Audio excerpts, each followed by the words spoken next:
Mais tout de suite, après l'accord national entre les Verts et la France Insoumise, quel est l'état d'esprit des élus locaux? Un reportage d'Éric Poussard et Romain Auville. Vous êtes confiant ? À Paris, les négociations se poursuivent à gauche pour bâtir la plus large union possible avant les législatives, mais d'ores et déjà, l'accord national passé entre la France Insoumise et Europe Écologie Les Verts est un pas jugé très important par les militants sur le terrain. Dans la 3e circonscription des Pyrénées-Atlantiques, Joëlle Leçon sera candidate, titulaire ou suppléante, cela reste à voir. Membre de la France Insoumise, elle accepte les concessions inévitables dans ce type d'accord entre partis. Des concessions, tout le monde a dû en faire un peu.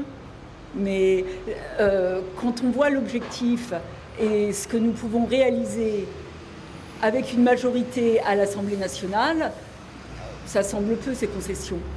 Nous respecterons, nous, les accords qui auront été conclus et j'espère que chacun en fera autant.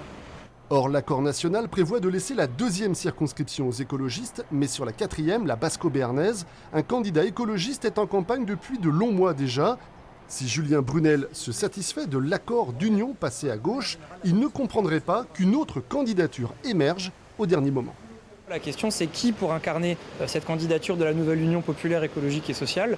Probablement la candidature la plus à même de l'emporter. Il n'était pas possible de partir et de commencer sa campagne un mois avant le scrutin, sans véritable projet, de manière presque improvisée. C'est pour ça que nous avons construit quelque chose de très solide, de très large, qui tienne compte de la réalité basco-béarnaise de cette circonscription, et un travail qui dure depuis 8 mois.